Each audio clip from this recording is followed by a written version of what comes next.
It's no secret that Disney can be pretty strict with its rules and regulations, and today we've got a malicious compliance story regarding their dress code.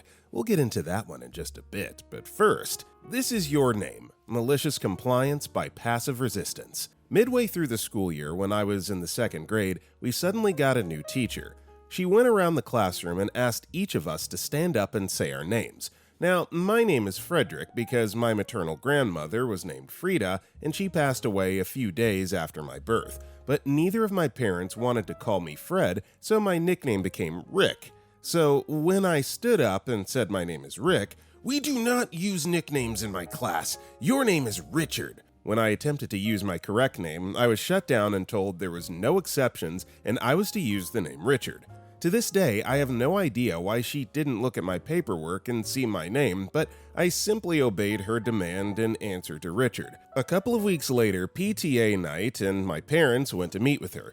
I was told things went wrong the moment she said she was happy to meet Richard's parents.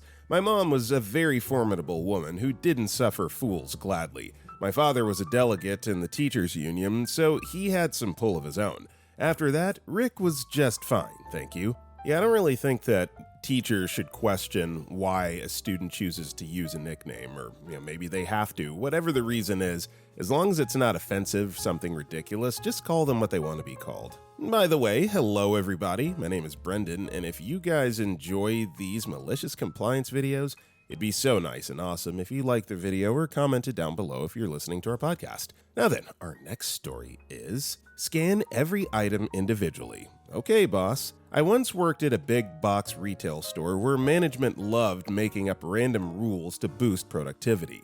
One day, our floor supervisor decided we were no longer allowed to scan full cases of items. We had to scan each individual unit, even if there were 24 identical cans in the box. His reasons? Inventory accuracy. I pointed out that the system already accounted for cases properly, and this would slow down stocking. He just said, "Don't care, one at a time, that's an order."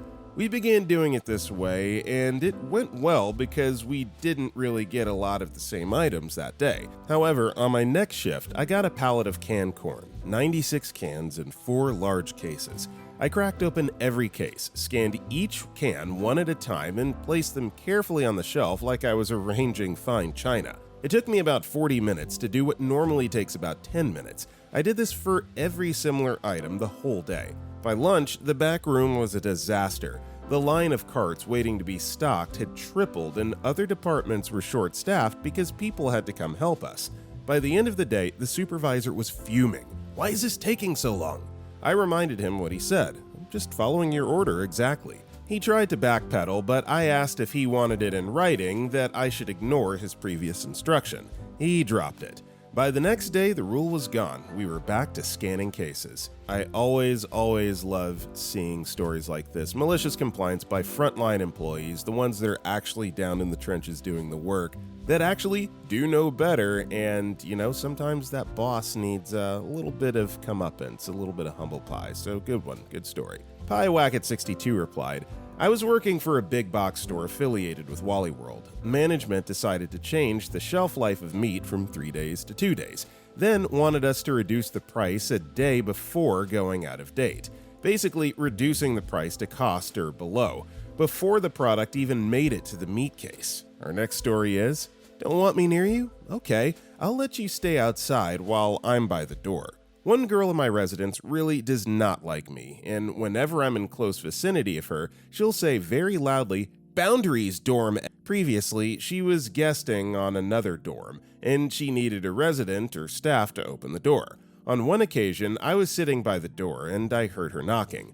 I opened the flap to see who was there, and when I saw her, knowing she would get mad, I walked away, not even notifying others, because it would be considered breaking the boundary. She waited out there for 2 minutes before staff opened the door. Revenge was sweet. Update. Yes, I'm in a mental health residency. Yeah, I know I probably shouldn't be laughing at this, but that last update absolutely pushed this one from like a 7 to a solid 9.5. Great revenge story. 3O's and Goose replied, "OP, not to put you on blast, but your post history suggests that this is probably a residential mental health facility. Absolutely no judgment here. We're all just trying to get through our crap, but giggling at the MC in this context might be a little above this sub's pay grade. Our next story is, be nice to drive-thru workers. 1985, I was a teenager working the drive-thru at a fast food restaurant at the beach in SoCal. A van with 6 obnoxious surfer dudes drove up and were being deliberately obnoxious with their order,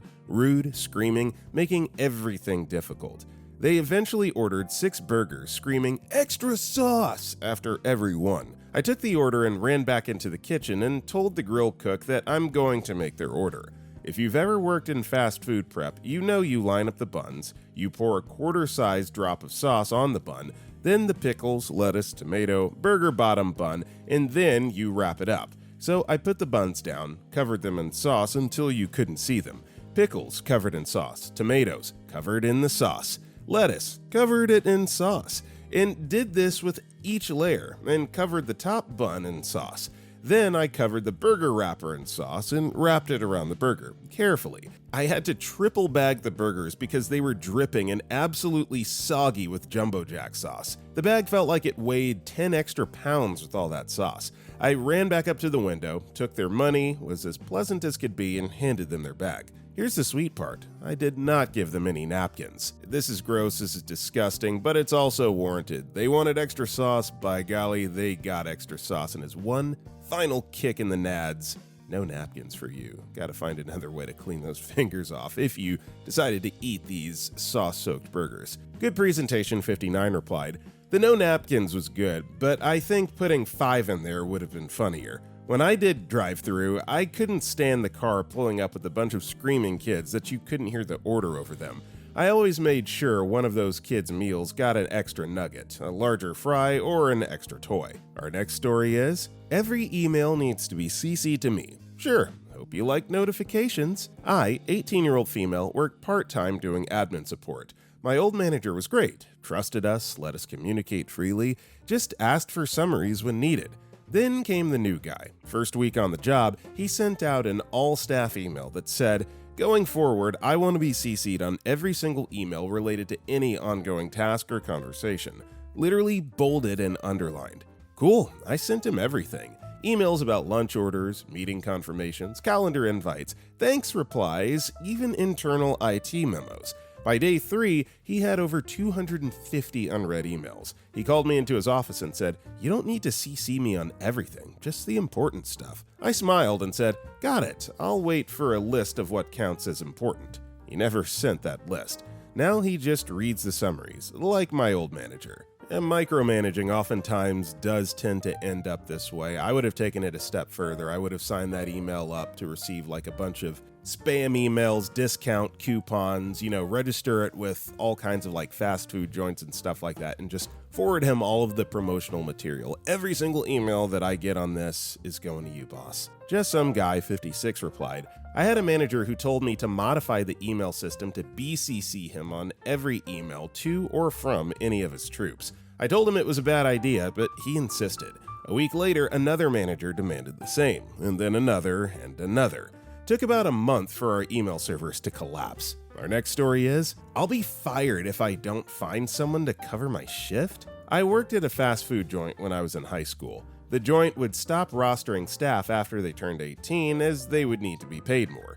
I was 17 and a half at the time for reference. Management was lame. They'd expect us to find a replacement for missed shifts, regardless of how much notice we gave.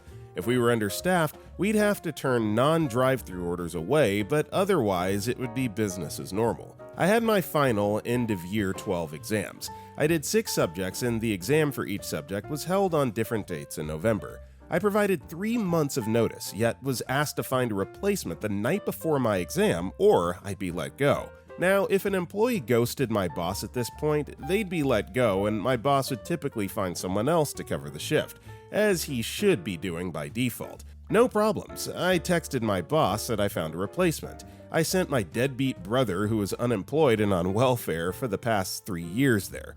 My boss went ballistic and sent me a brigade of texts blaming me for costing him money and informing me that I was let go.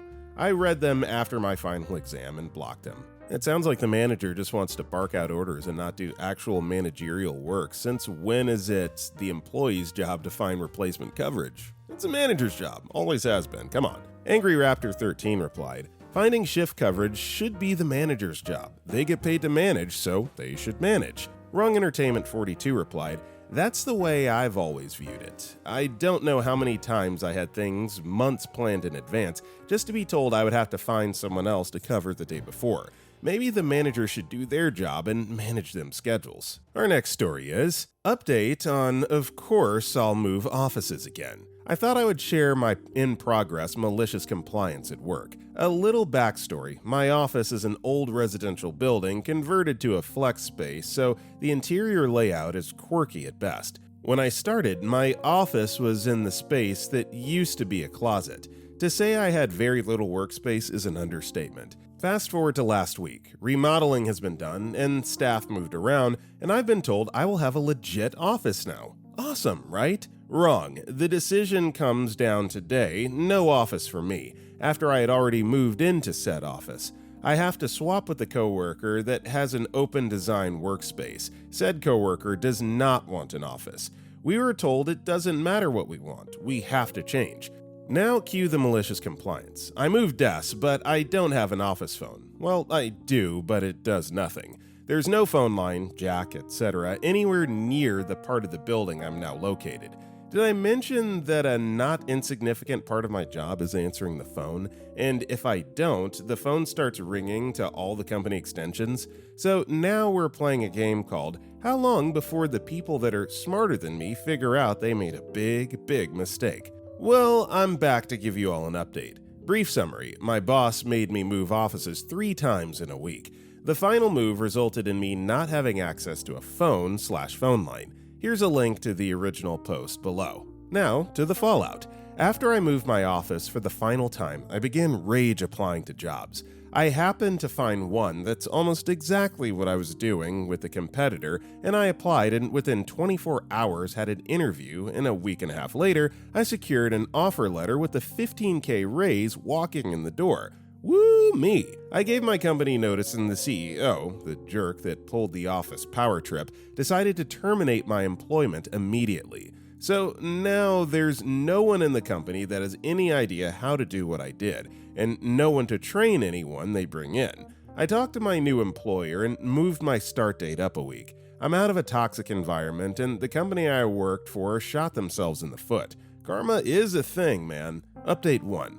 I thought about it and emailed the appropriate muckety-mucks so they couldn't jam me up for not doing my job, and not telling them what was up. I have a whoopsie email chain now. The earliest the issue will be fixed is Wednesday, and my counterpart in a different office starts vacation tomorrow, so I'm not sure who will get stuck with the phones. Cobid Odds replied, didn't read all the comments, but saw pound sand and decided to say this before I forgot/got sidetracked. It definitely depends on what state you live in, but there are a lot of them that consider PTO as part of your compensation package, and not paying it out is considered wage theft. Worth a look at your state DOL website anyway. Congrats on the raise and hopefully less toxic workplace. Our next story is, stop telling the dog no. Okay. So my mother-in-law has a very cute but very bad dog I'll call Fred. Fred has never heard the word no in his life. Whenever he does something bad, my mother-in-law will just laugh and shrug her shoulders. When I visited recently, Fred did a couple of naughty things and I told him no, which of course he didn't understand.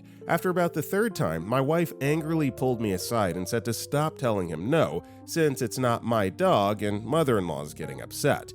Fast forward to dinner. I'm sitting at the table alone while wife and mother-in-law finish some last-minute things. Fred jumps on a chair and knocks over a whole plate of pot roast on the floor, and of course, I say nothing. During the cleanup, my wife asks if I saw Fred at the table, and I said, yep, I saw everything, and you said I can't tell him no. So, my wife bit her tongue so hard. Listen, I love dogs, I love pets. Yeah, they need to be told no. I'll just leave it at that. Fuzz Entropy 2 replied, reminds me of the time I was told to stop correcting nieces and nephews at mother-in-law's house because, quote, they're not my kids and not my house. I was a little annoyed, but I knew my time would come. very soon as these kids were wild. Next time they were doing something crazy, I told my child to come here so I wouldn't alert the other kids and told her to stop.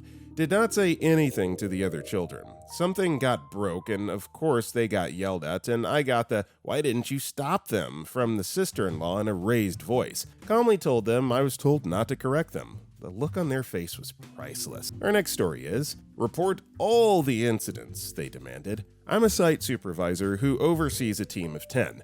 We're responsible for the after-hours cleaning in a high school. Generally, my team report any damage/graffiti they find, and although it's not technically part of my role, I'll assist hirers who have rented the site facilities for sports and the like. Nothing major. I swipe them in if they've got issues with their access cards or dish out directions. I'm also responsible to ensure site security at the end of each shift, which was, up until recently, basically alarming the buildings. Most schools in my state, South Australia, are gated and therefore fully secured once the main 6-foot gate is secure. This site is not gated and is accessed by the general public.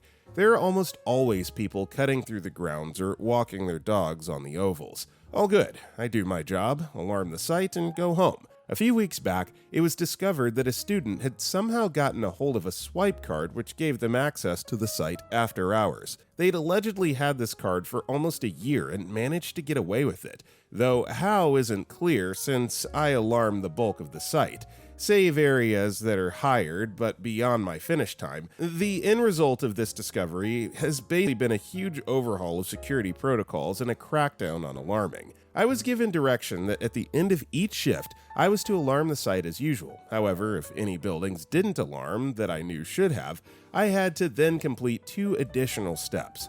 Contact police security and inform the facility leader immediately. I finish at 8 p.m. The workday ends at 4 p.m., and she's not particularly keen on being disturbed after hours. However, the instructions were clear. Any incident had to be reported to her. The site is old, the alarm system is sensitive, and frankly, it's a daily occurrence that a building won't alarm for some reason, or a hirer will access an area they're not technically supposed to be in, and FC knows this, or I thought she did. Monday night, I have to call police security and her. Tuesday, same. All week, there was always something that prior to all the changes, I would log in a book that FC would sign off on the next day. By Friday, she's snippy with me, sighing, tutting, that sort of thing. But then my weekend crew had a few issues and, as I was supposed to, I reported them. Or tried to. FC didn't take any of my calls. Monday morning rolls around again and I get called into a meeting. FC decided that we'll revert back to the old system, as she didn't appreciate all the calls, nor did she appreciate police security emailing her asking why the cleaner keeps lodging nightly reports. Once again, sometimes people just need to experience a bad idea actually being a bad idea than have someone tell them that. So, yeah, lesson learned. Sith Elephant replied, "The phrase, 'I'm required by company policy to report' when interacting with authorities that can cause you more trouble than your employer may also be a good idea." Our next story is, "Don't worry, I'll clean up." So I didn't at all. A few months ago, my husband, 31-year-old male, and I, 26-year-old female, hosted a small family lunch. Nothing fancy, just 6 of us, including my husband's aunt, who tends to hover a lot whenever she visits. She also likes to act like she's doing us a favor by letting us host, if that makes sense. Anyway, after we finished eating, I started stacking plates like I always do, when she suddenly jumped in with, "Oh no, you cooked, I'll clean up. Don't worry about it, go relax." I asked if she was sure, but she waved me off with a guilt smile and repeated, "I insist. You're always fussing around, let me do something for once." I walked right over to the couch, kicked my feet up, and watched TV. Didn't lift a finger. I didn't clear the table, didn't rinse anything, didn't put away leftovers. I left the entire battlefield for her to handle. Sticky serving spoons, dirty pans, half-open condiment, the whole works. About 15 minutes in, I heard some muttering, then the sound of her opening every cupboard looking for containers. Then she called out, "Where do you keep the cling film?" I shouted back, "Top left drawer," and went right back to my show. By the end of it, she was sweating and slightly cranky, but she did finish cleaning up because, well, she insisted. Later, she said, "Next time, maybe we can both do it together." And I said, "Sure, just let me know." She's never offered to clean the whole thing again, but now she actually helps instead of making a show of it. Alright, maybe I'm missing something here, I need to go back and reread it, but why is it being treated like someone doing a favor and cleaning up? Why is that being treated like a bad thing? I don't know. I probably just missed something. Anyway, let's read the comment. Railroad Baron replied, "Did the other 4 people lose the use of their hands in some horrifying accident?" Our next story is, "You want me to resign? Well, good luck without me." Disclaimer 1. On mobile, and English is not my first language, so apologies for any mistakes and bad formatting. Disclaimer 2. Labor laws in my country probably differ from labor laws in yours, so I'll try to explain them when they're important to the story. It's going to be a long one, sorry about that. For the last 10 years, I've been working from home as an automation engineer for a relatively small company that produces custom-built industrial gas treatment units, industrial chillers, compressor stations, that sort of thing. My job was to write algorithms for PLCs, design HMI, and setting up data transfer for customers' SCADA systems. Basically, I was the person who told machines what to do. I was getting significant below-market pay for such position, but with only 4 to 5 projects per year and each taking me 2 to 3 weeks to complete, I wasn't arguing, since I was getting paid for mostly doing nothing, and I was fortunate enough to have considerable passive income thanks to lucky investments of my inheritance. Everything was great until a couple weeks ago when the owner decided to retire and sold the company. So here comes new management with new policies. In my country, every worker is entitled to at least 4 weeks of paid vacation time per year. All unspent vacation is rolled over to the next year, but you have to take at least 2 uninterrupted weeks per year. So if you only take your mandatory vacation, you accumulate 14 additional days per year. Given how much free time I actually had, I rarely used more than 2 mandatory weeks per year, always making sure that there'd be no commissioning or maintenance planned during my vacation. During these events, I would remotely access maintenance engineer's laptop to make necessary adjustments to the algorithms, so everything works perfectly in real working conditions. But one of the first policies new management implemented was schedule-based vacations. So now I had to decide when I take my 2 weeks off at the start of the year. I chose the first 2 weeks of April. In early March, I get a call from the manager of the development team who asked me to come on a quick 3-day work trip to help the maintenance engineer switch PLC and upload a new project. Apparently, thanks to the new maintenance team manager, a lot of maintenance engineers quit and they're short-staffed, and the only one they can send at the moment is bad with computers. There isn't much for me to do since we had identical stations going through the same PLC switch month prior, so I'll just fly there, chill until electrical panel is rewired, new PLC is installed, when I just upload new project to PLC and fly home. I thought for myself and agreed to go. Apparently, maintenance engineer not only is bad with computers, but also knows nothing about electrical work, so I had to do everything myself, which I'm not actually qualified to do. But at this point, I don't want to disappoint clients, who turned out to be a bunch of really nice people. So after a week and with only 3 burned down fuses, I finished. After returning home, I inform my manager that I'm not going to any more business trips since I don't get paid enough to also do maintenance engineer's work. First day of my vacation comes and I get another call. Despite my poor judgment, I decided to answer. "Hey, we need you to go on another business trip starting next Monday. It will just take a week. It's for this project." I'm not familiar with that project. It was done while I was on paternity leave. In my country, either parent can take paternity/maternity leave up to 3 years, and after the first 3 months, my wife asked me to switch. Yeah, we had to contract a specialist to do that project while you're on leave. I'll send it to you along with documentation right away. Disconnects. I checked the received project and it's huge. 7 PLCs, 6 HMI panels. Everything has to work as a single system, and project is a total mess. Nothing would work.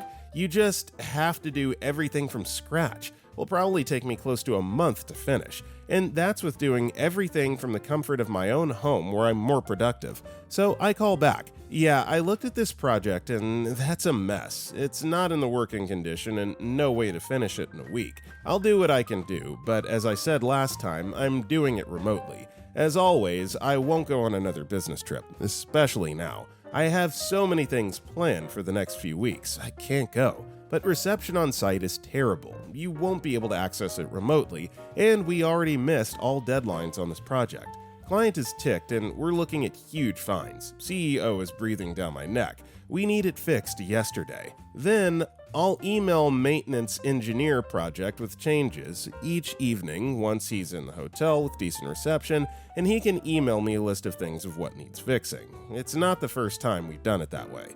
Okay, I hear you. I'll have to speak with the CEO about it. About 15 minutes later, I get another call. CEO said that if you don't want to go, you should just write a resignation letter.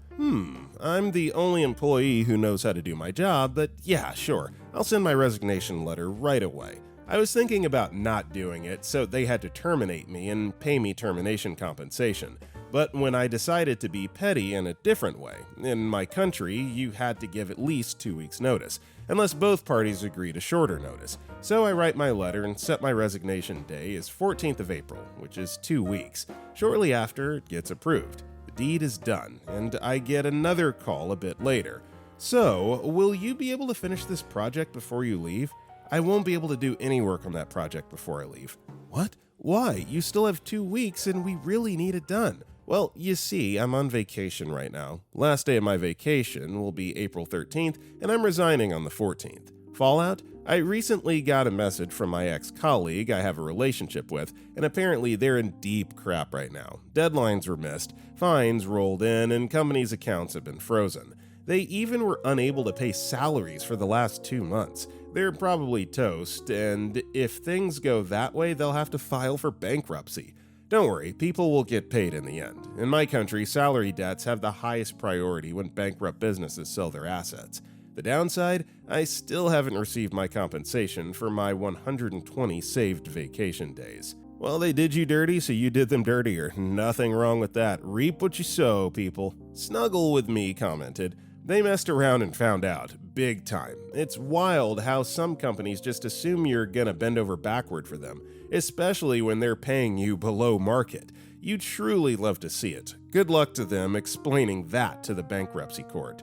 And OP replied to this, "I was okay with the pay since the amount of work left me with enough time to be an active parent and indulge in my crippling Warhammer addiction. Like I said, I had no work to do from October till February while still getting paid." Our next story is vague costume dress code for Disney College Program participants. Back before the COVID pandemic, I was participating in the Disney College Program at the Disneyland Resort in Anaheim, California. The program director sent out an email to all the participants 2 weeks before the end of the program, providing details regarding the end of program celebration.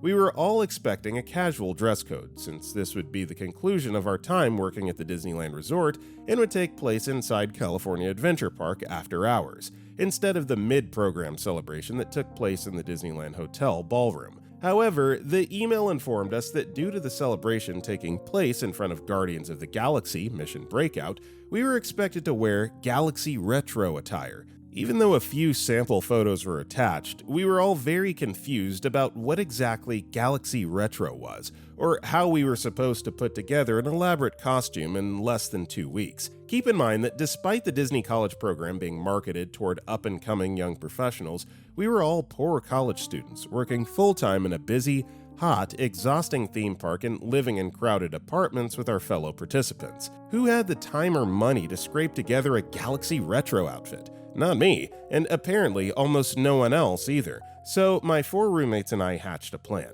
We visited a local screen printer and asked them how long it would take to print 5 custom t-shirts. We were told that if we were okay with plain white text printed on just the front of 5 plain black t-shirts, one for me and one for each of my roommates, then they could complete the order within a few days. The text on each t-shirt read, "Sorry, this is the best I can do for Galaxy Retro." The total cost of the custom printed t-shirts was around $25 to $30. We showed up at the end of program celebration wearing blue jeans and our custom black t-shirts, and insisted on taking a selfie with the program director herself.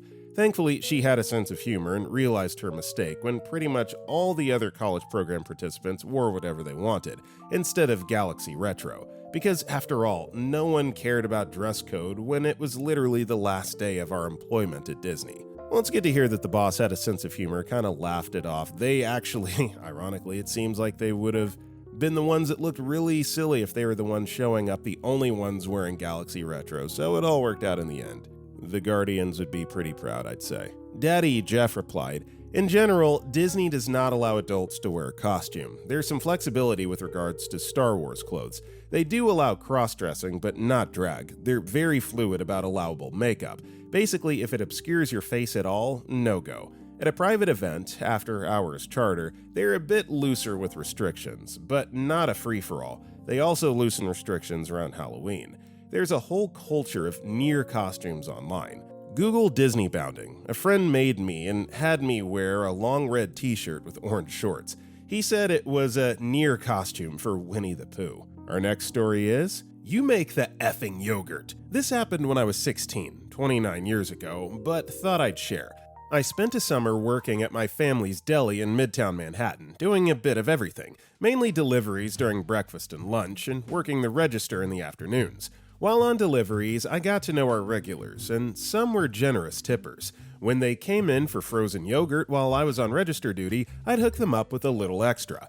One day, a good customer asked for a yogurt without a lid, so I made it bigger than usual. Then he changed his mind and asked for a lid, causing some to spill out the side and making a mess. My frugal uncle saw it, flipped out, and told me I was wasting money, insisting that from now on, only he could make the yogurt. So, for the rest of the summer, I'd stop whatever I was doing and run to the kitchen to get him anytime someone ordered one.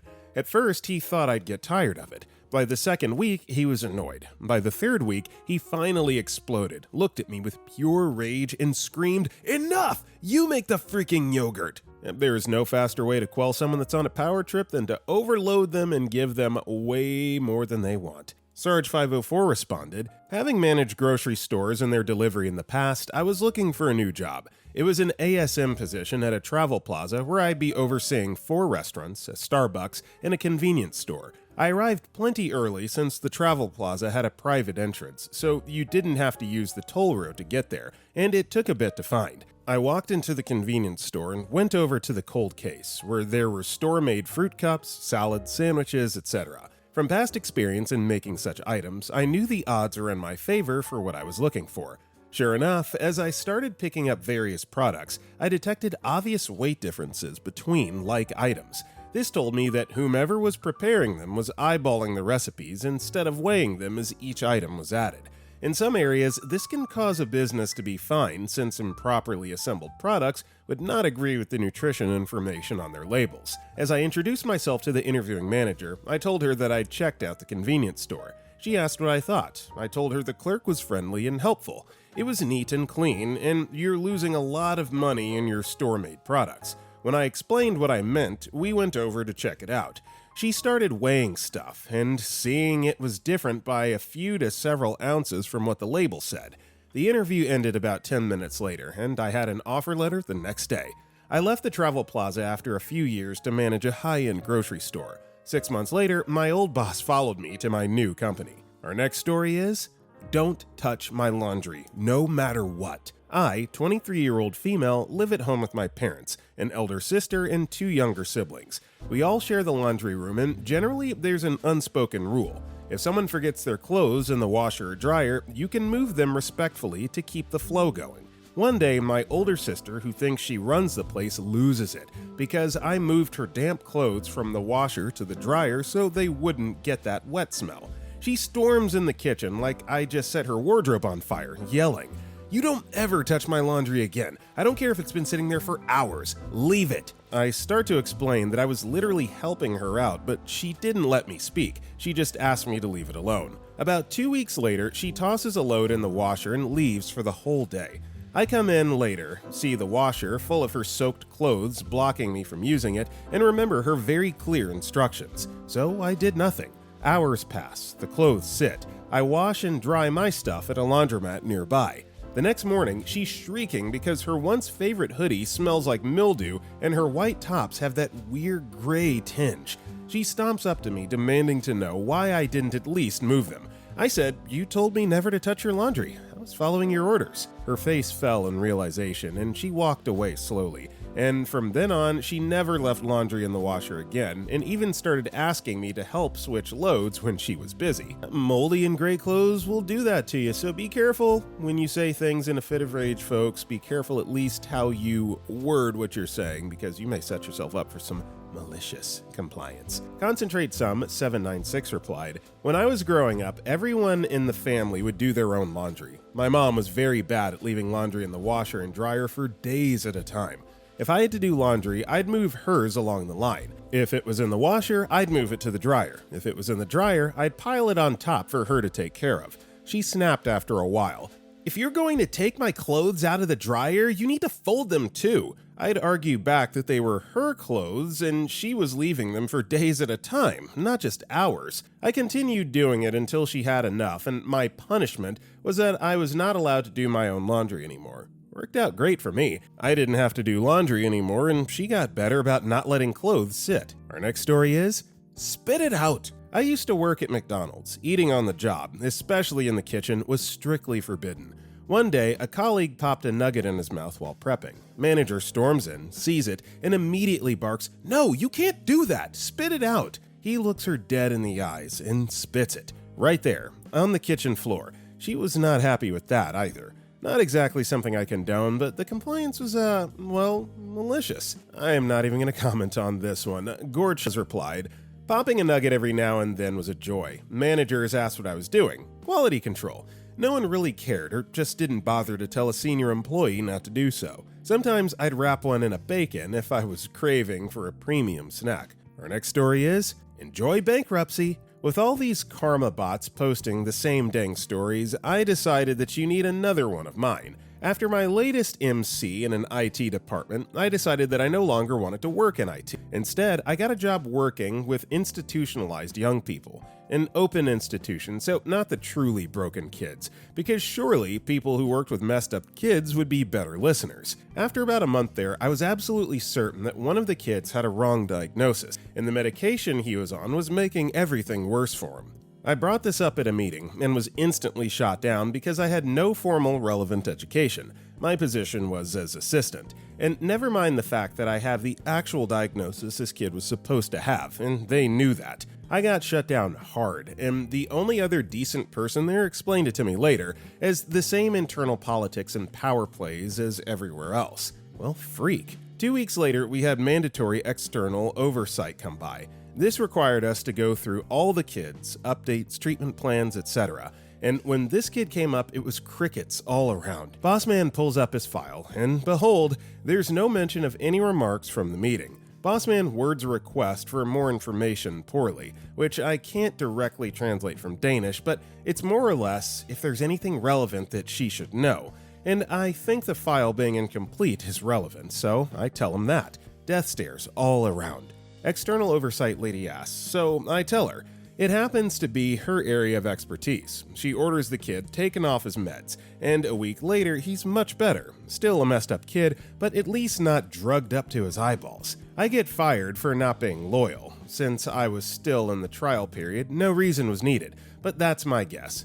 But as I'm packing up my crap, the kid comes running and hugs me. I don't know what ended up happening to him, but a few years later, I found out the company running that place went bankrupt. Guess who didn't get a lot of kids assigned to them after missing the most obvious of freaking issues? Places like this need to be shut down. That's literally the most important part of your job. So yeah, full circle karma moment right there. Jasha E. replied, "On the one hand, I'm thankful that psychiatric care exists, especially for kids. On the other, ever since a friend was accused of faking his 41 degrees Celsius fever and it being psychosomatic, I would like a lot more oversight." Kestrel replied, "To be fair, even normal emergency rooms can diagnose you as nothing wrong, please go home. Probably just a heart attack. While you have an internal organ inflammation gracing you with 38.5 degrees temp, hyperventilation, and pain levels needing medication. Incompetent people are everywhere." Our next story is, "Do Here is a Navy one for some variety." So this is a very specific one. If you've been involved with shipboard operations, you can skip through most of this. Otherwise, read below for the background. So our ship would go off the coast weekly for training and deployment workups. So we would head out Monday morning and return Friday afternoon. Sometimes stay out the weekend too. A lot of what we did were drills and practice. Shut off an engine and react. Pretend there was a fire and react. Real basic stuff. We would do this all alone, so we would be out in an area with limited shipping to be a problem. Because during these drills, we would go dead in the water, lose engines, which also leads to no steering as well as sometimes loss of electricity. Sometimes even cover windows to simulate smoke and visibility. Anyway, you don't want to be near land or other ships while doing this, as you're not a sitting target, but a moving one due to winds, tides, and currents. We would be a hazard and unpredictable to other ships, so I think you get the setting. So we usually stop the drills by 10 p.m., 2200 hours. From then until morning, we were steaming in the dark with essentially nowhere to go. We don't drop anchor and sit. We cannot just shut things down and drift. So we literally just drive around in a racehorse pattern. We did minimum speed to keep from rocking and to steer. You need at least like 3 knots, about 5 mph for the rudder to work. We would patrol a large box just going back and forth. When we got near the end of the box, we would do a nice and easy 180, let our relief sleep and not break any plates, and head the other way. Every so often doing an adjustment because currents, winds, etc. Our typical daily instructions, night orders, were only to stay in the box. If we accidentally leave the box, we gotta notify the CO. The box was considered safe, but outside of it could be an issue. Way outside could be newsworthy. There was no instruction on how to stay in the box. Very important. A regular rule, standing orders, was that if we detected a ship, that we would have a CPA, closest point of approach. Closest it would come to us was like 6 NM or 6 KYDs. I don't remember, so I'll say NM. Or less. We had to notify the captain before it reached 10 nautical miles with a recommendation of course and speed adjustment to keep it outside that 6. He would either approve or disapprove and say something like 5.5 nautical miles is okay, but notify me again if it gets closer than 5 nautical miles. This would be like if the other ship was going to pass behind us and we would needlessly speed up. Sailors start here. MC. So at night, we would try to avoid needlessly waking the captain. Like, do you want to call the company owner in the middle of the night for something not necessary? So if we had this situation come up while in the box, we would do what we could to avoid it. So following both orders, if a ship was coming close, we would see if we could turn to avoid getting within that 10 nautical mile range. Turning and staying in the box followed the night orders, and doing that to keep that ship outside the 6 NM CPA before it broached 10 nautical miles allowed us to not have to call the captain per the standing orders. All watchstanders, officers of the deck, did this as we all felt this was following the orders with the discretion we were given. Just stay in the box. We were not ordered to do race course patterns or any pattern, just turn before leaving the box. Well, I guess the old man did not agree, as one night he must have stopped in and seen this happen. Not happy with that, and probably even more unhappy that this was standard. Like, we were doing him a favor and not really even being MC as we interpreted the orders that way.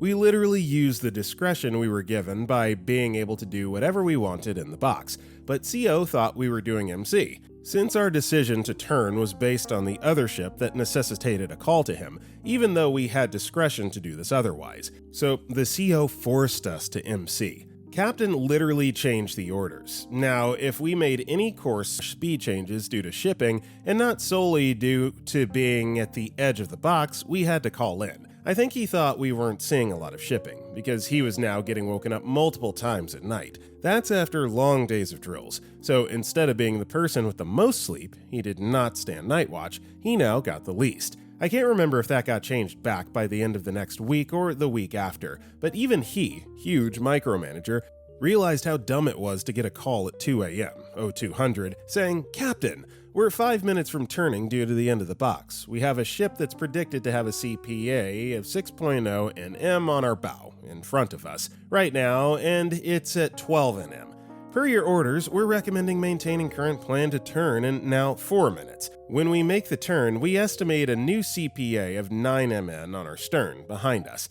Note, they could have turned 5 minutes early per the old rules and not had to call. and this same scenario could be in the middle of the box and turning early. Tremenda Carucha replied, "I'm going to heck for this, but I'd pay top dollar to see the captain's sleep-deprived face when he finally figured out that maybe, just maybe, those discretionary course corrections were exactly what his overworked crew needed to avoid an early grave." And OP replied to this, "We were literally cutting him some slack, even though he got the most amount of sleep of anyone since he had no night watches. We were 3 sections, so anyone had to stand watch sometime at night too or get up early for chow before morning watch. Even with that, we were trying to cut him some slack. But no." Our next story is My HOA's battle with the community cat. Last year, a cat started talking to mine through a window. I thought this was cute that they decided to be friends, but when I opened the door, the stray cat ran off. I assumed I would never see him again, since no cats survive very long outside where I live. We have coyotes, hawks, and owls, which have all led to me never seeing the same cat more than once in the 11 years I've lived here. This cat, who we've since named Blue, is just different. He kept coming by to visit every day for a month. Eventually, he walked inside the house. My wife caught him and took him to the Humane Society, assuming they would put him up for adoption. Instead, they told us about their community cat program. They spayed and vaccinated him, clipped his ear, and told us to return him where we found him. We released him and assumed after kidnapping him and chopping his balls off that he'd never want to have anything to do with us again. Instead, he kept coming by. He would come inside, snuggle our dogs and cat, and sleep with them all day, then go out at night and do whatever he wanted. Then we'd be walking the dogs around the neighborhood, and he would start following us, which everyone who saw thought was hilarious. Everyone except my HOA, that is. They got ticked, claimed the cat was mine, and told me that I couldn't let him out unsupervised. We started keeping him inside and just taking him on walks with dogs to get his wiggles out, because when he didn't get outside time, he would start destroying everything in the house. This was working pretty well, but he kept eating any low-lying bird families, and this ticked off a couple of the neighbors who again complained to the HOA. So then the board proposed a change to the neighborhood rules that would require all pets to be leashed, not just dogs. A lot of people wrote in saying this was idiotic, joking about leashing their turtles and guinea pigs, etc. Nevertheless, the board passed the new rule. When I read it, I realized it didn't say anything about the length of the leash or that it needed to be held. So we got him a ridiculously short leash that he now just drags along behind him. I also contacted the Humane Society and told him how ridiculous my HOA has been, and they're going to send their social media team over to make some photos of the cat for their channels. Cat on a leash, mandated. Never thought I'd see the day. That's just a hilarious visual, along with the tortoises and guinea pigs, of course. Can't forget about them. Tremenda Carucha replied, "Who knew a cat could turn a neighborhood meeting into a full-blown drama? But hey, at least Blue's leash is keeping the HOA on their toes." And OP replied to this, "I never realized people could hate a cat so much, and it's even crazier since he's such a sweetie. He comes up to everyone's dogs to say hello, and multiple people have told me that he used to live in their garages before staying with us. I think that's why he was able to survive for so long." Our next story is, "We need specific reasons." Good afternoon, everybody. It's your favorite, only teacher/deli/meat/produce worker working hard for your Arizona hometown grocer. Even though it's summertime, I'm still working at my school as a summer school teacher, as well as designing the curriculum map for 1st, 4th, 5th, and 6th grades using the modern teacher model. This isn't pertinent to the story in any way, but showing exactly how much I have on my plate over the summer. Aside from what I do for my school, I also work grocery in multiple departments to get hours, the busiest of which by far is the deli. That's a 9 to 8 shift, or lunches are not taken, which is fine. I like OT. The deli has multiple people working, and twice as many things to do, as we have a brick oven to make pizza, a hot side, a sliced meat side, a sandwich station, plus all of our prep stations to clean and maintain.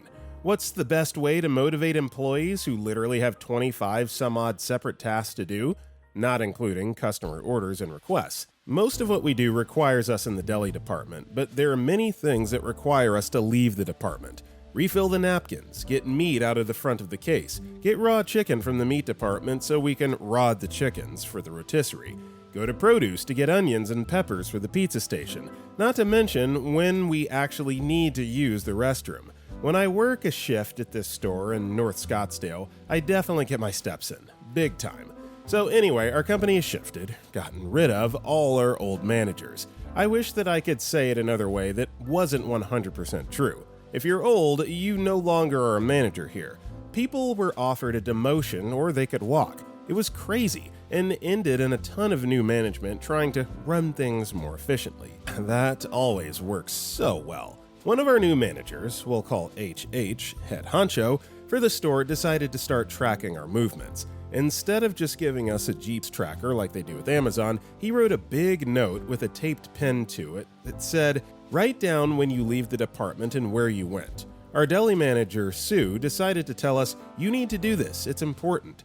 So we started just writing the time left and time returned like it was a bathroom sign out. Head honcho didn't like that, so he further scrawled, "You need to write down when you're leaving, who you are, why you're leaving, where you went, and when you came back. We need specific reasons. And it needs to be legible." Dude, if you can't spell legible, you can't require it, but whatever. What an inconvenience. Enter malicious compliance.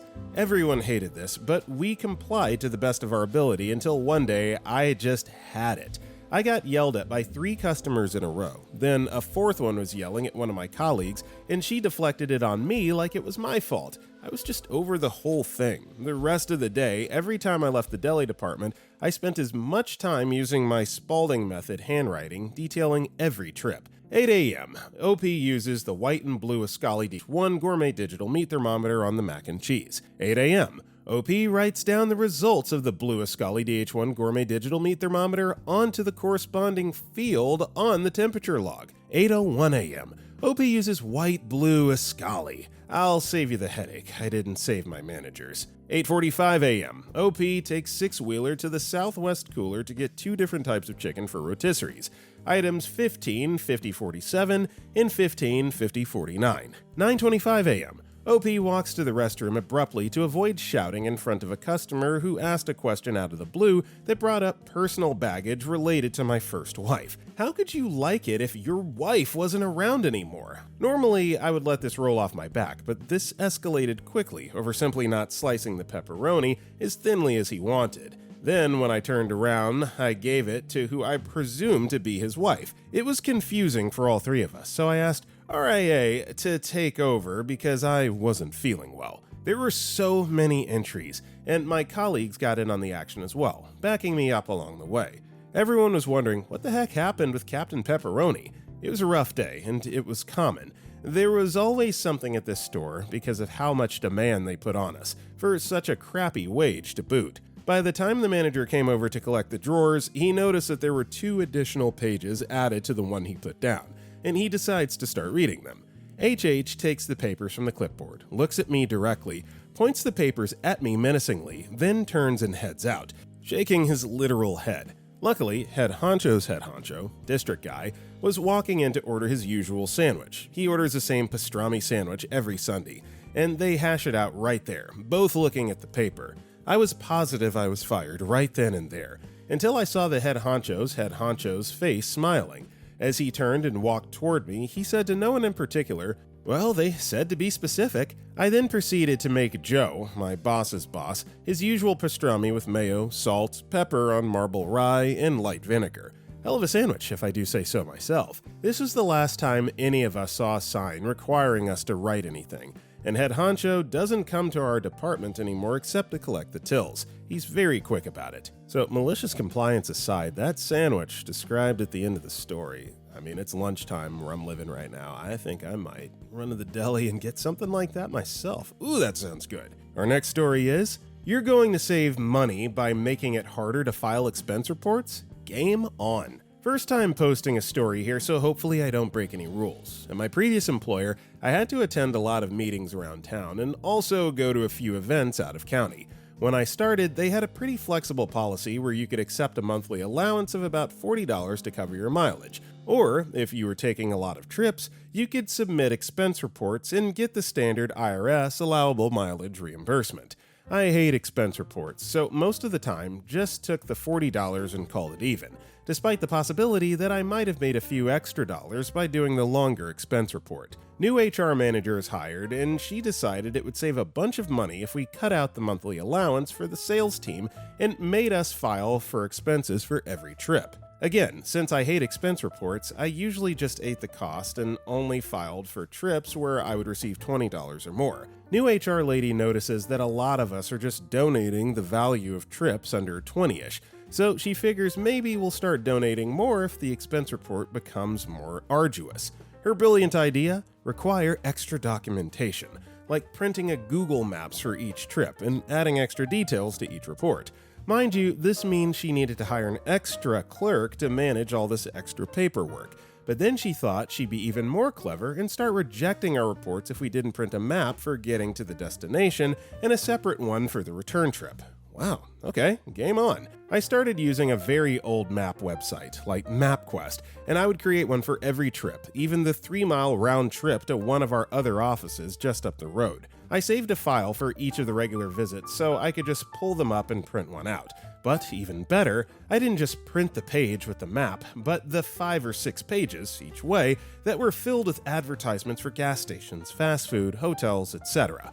By using these, I could submit a report for $3 reimbursement in seconds, but it meant printing about 10 to 15 pages each time. And yes, they ended up averaging more like $60 a month in reimbursement to me after that. And they added another part-timer to help sort and file all the paperwork. I'd like to say I outlived this idiot at the company, but sad to say, she's still there, and still costing them tons of money and wasted time and resources. Meanwhile, killing the culture and any morale we ever created. But at least I made her life miserable. My parting gift was to share my MapQuest files with everyone on the sales team so they could bury her in paperwork. Dude, does MapQuest really still exist? More specifically, do people still use it? I mean, not hating, but, even those basic smartphones have navigation these days? Man, good times though. That used to be a lifesaver back in the day. KGood913 replied, "Random, but depending on where you are, an allowance is typically taxable at source, whereas expenses are not. So more money in your pocket in that way, too." And OP replied, "Point well taken. Yes, you're absolutely right. When I fill out the expense report, it's not taxed the way the extra $40 allowance was. All I can think about is how before she arrived, there were 80% less expense reports to handle, and they were pocketing more money. Now, paying out more money and also paying for 1.5 clerical people because of this mess, but still, they're making all kinds of carnage." Our next story is, start 30 minutes later to save company money? Okay. At one of the factories I worked at, we had a shift overlap. Each shift was there for 8.5 hours, with a half-hour unpaid lunch. We had a half-hour on-shift change to tell the incoming staff what was going on with the machines. A bean counter figured out how much money could be saved with this unnecessary half-hour handover time being cut. This also cut our workday to 7.5 paid hours. They told the lead men to coordinate the shift handover, even though there was too much information for one person to handle. Cue the malicious compliance. I strolled onto the production floor at my new assigned start time. Machines were all down. Operators wait for me, a setup operator, and the lead man to discuss what needed to be done. Instead of machines running continuously, they were shut down for at least a half hour. My lead man furiously asked me why I didn't come in earlier. I told him I don't work for free. Naturally, my approach to the new way spread to the other shifts, and suddenly, people who always came in early decided they didn't want to work for free either. The factory production levels dropped. Upper management asked why. Several fingers were pointed at me for starting a rebellion, but nothing could be done to make us work for free. A week later, our hours were changed back. Yeah, I mean, cutting people's hours is one thing. Asking them to do very important, arduous work for free, it just levels it up to a whole nother level of crap, and malicious compliance definitely warranted here. Dynamic Dick Punch replied, "Similar situation at my work, except one person was assigned to cover an hour gap between the night shift and mornings by themselves. Unfortunately, that hour requires some forklift driving, and as per our operational health and safety, we cannot operate any machinery if only one of our personnel is on site. And since truck drivers don't count as our personnel, all it took was that one guy refusing to load and unload trucks for an hour for the rostering to change." Alright everybody, that is all the time we got for today. If you enjoyed the video, don't forget to like and comment down below, and if you want to check out any of our other videos, click the video on the right. I got nothing else for you. I will see you all next time.